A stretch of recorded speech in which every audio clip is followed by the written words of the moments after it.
You're listening to Civic Media. You can tune into any of our live shows on any radio station across the state with the Civic Media app. Find us in your phone's app store and listen anytime, anywhere. This is your WXCO Daily News Roundup for Bull Falls Radio, 98.9 FM and 1230 AM in Wausau. For WXCO News, I'm Melissa Kay. The Madison Clerk's Office will have to adhere to new rules ordered as a result of the investigation into November's uncounted ballots. Savannah Tomei-Olsen reports. 193 voters' absentee ballots went uncounted in the fall when then-clerk Mary Beth Witzel-Bell reportedly baked hundreds of holiday cookies. The Wisconsin Elections Commission investigated for 6 months and talked to more than a dozen people under sworn deposition. The commission says the ballots went uncounted because of multiple errors and a, quote, complete lack of leadership, end quote. Now, the commission gave the Madison Clerk's Office new tasks in future elections.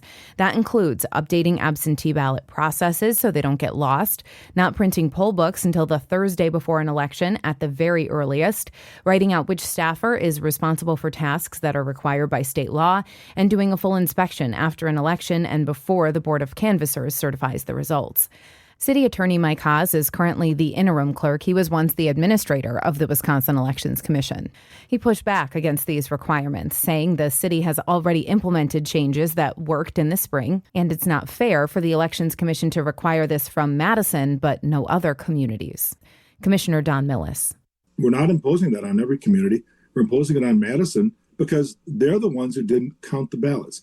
If at some point the city comes back to us and says, look, we've instituted these procedures and we think that we can confidently make sure that all ballots are counted, I'd be more than happy to say, okay, we'll lift the order. The commission voted 5-1 to adopt the new recommendations, which will take effect in the next election. For Civic Media News, I'm Savannah Tomei-Olsen. The father of the Abundant Life school shooter is trying to get the charges against him dismissed. Savannah Tomei-Olsen reports. Jeffrey Ruppnau's daughter opened fire at the school in December, killing 14-year-old Ruby Vergara and teacher Aaron West, injuring 6 others, and eventually ending her own life. Now Ruppnau faces 3 charges and could get up to 6 years in prison and a $10,000 fine for each of them. His attorneys have filed a motion to dismiss all those charges. According to WISC, the attorneys argue the case against him infringes on his Second Amendment rights and is out of line with state law, which allows parents to give their kids access to guns for instruction, hunting, and self-defense. The station reports that in the motion, Ruppnau's attorneys say he sincerely believed that his daughter did not have access to the 2 guns she later brought to her school. Both of them are registered under his name. Ruppnau has a bond hearing in Dane County Court tomorrow. His ex-wife, the shooter's mother, reportedly died by suicide a few weeks ago. For Civic Media News, I'm Savannah Tomei-Olsen. For the first time in 2 years, a national concert tour is coming to the Oshkosh Arena. Lisa Hale has more. Due to bankruptcy proceedings and other issues, VenueWorks Oshkosh took over management of the facility in November of 2024. And now, not 1, but 2 concerts have been announced for the arena this fall. Broadway's Rock of Ages band will come to the arena on October 18th.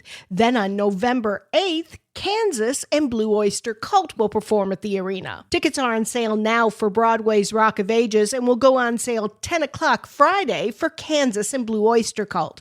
There is a 3rd concert scheduled for the arena on December 4th, with an announcement planned in the next month. I'm Melissa Kay for WXCO News. A night game at Wrigley. Hi, I'm Mike Clemens with sports. Baseball, Game 4 of the Brewers and Cubs 5-game series. Tonight at Wrigley Field, the Crew dropping a pair of losses to the Cubs yesterday in their makeup doubleheader, 6-4, then losing the nightcap 4-1. Brewers shortstop Joey Ortiz had to leave the game after an RBI single in the 7th, a ball hitting him in the right knee off a foul tip while he was at bat. Manager Pat Murphy. Joey had an x-ray, it's negative, it's off his knee, he's got a contusion, bone bruise.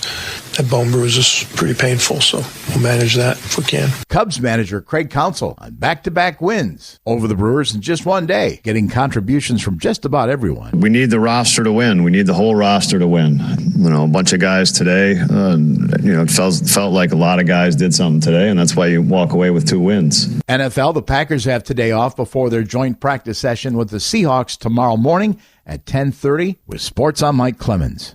On your entertainment beat, I'm Pete Schwaba. Well, if you're a fan of sex tapes, this is your lucky day. A&E is about to premiere The Secrets of Celebrity Sex Tapes. Not sure what the secrets would be since it's a sex tape, but A&E has got the scoop. I only hope Bill Curtis is narrating. The series will feature such reluctant public fornicators as Pamela and Tommy Lee, which would have been better if they didn't speak. Colin Farrell, again, you're an actor. Hire a writer. Farrah Abraham, whoever that is, and of course Kim Kardashian, whose performance on said tape is the closest thing she has to actual talent. Let's be honest, the only thing that would have made the Kardashian sex tape better would have been a PG rating. Sources say A&E is still trying to get tabs on the alleged Seth Rogen, Marjorie Taylor Greene sex tape, which allegedly happened after a nutty night out on the town. Just to be forthcoming, and as a guy with tons of sex tapes floating around there, I'm just glad I'm not a celebrity right now. The Secrets of Celebrity Sex Tapes drops September 8th on the network that was created to celebrate arts and entertainment. The series finale for And Just Like That was pretty much panned by critics and audiences. Sarah Jessica Parker says she doesn't really care about the reaction, especially from people who hate watch the show. Parker says the show has brought a lot of people together over the years and connected with its audience by telling great stories. And Just Like That was an extension of Sex and the City and ended with Parker's character, Carrie Bradshaw, being at peace with being single. The Duffer Brothers had a good run at Netflix, but that's about to end. Bros Matt and Ross created Stranger Things, which ran for 5 seasons. The 5th and final season will have a staggered release starting November 26th and concluding December 31st, just like their time at Netflix, which technically ends in April of 2026. The brothers Duffer have just signed a 4-year deal with the very busy Paramount Plus network and are looking to make very big theatrical productions. A bit vague, but expect big things. Are You My First, a show about people looking to lose their virginity with an audience, premiered August 18th. The show is already talking about a second season. Are You My First is the brainchild of Love Island producers and follows 24 to 34-year-olds who are looking to have sex for the first time. For whatever reason, it hasn't happened yet, but for them, a TV show seems like the perfect platform. The show says it won't be afraid to show a real first-time experience and won't shy away from the nitty-gritty details. So that means we can expect to hear lines like, "Ow, your knee is on my hair. Are you sure this is your first time?" And probably a lot of apologizing. One contestant told a beautiful fellow virgin his celebrity crush is William Howard Taft. Professing love for a deceased U.S. president who tipped the scales at 3.5 bills is probably not going to close the deal, and probably explains why he's still a virgin. For more showbiz fun, tune into Nightlight with me, Pete Schwaba, weeknights from 6 to 8 p.m. on the Civic Media Radio Network.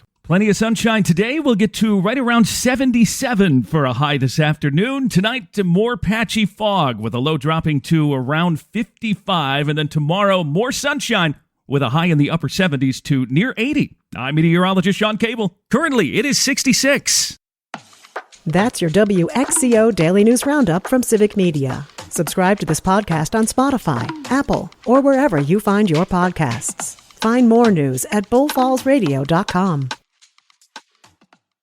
The national news cycle never stops, but it can be hard to find news about your local community. Civic Media is dedicated to providing quality local and state news coverage across Wisconsin. With the Civic Media app, you can get notifications about local stories that matter to you and your community. Find the free Civic Media app in your phone's app store and choose notifications from the menu to tell us what kind of news you want to hear about.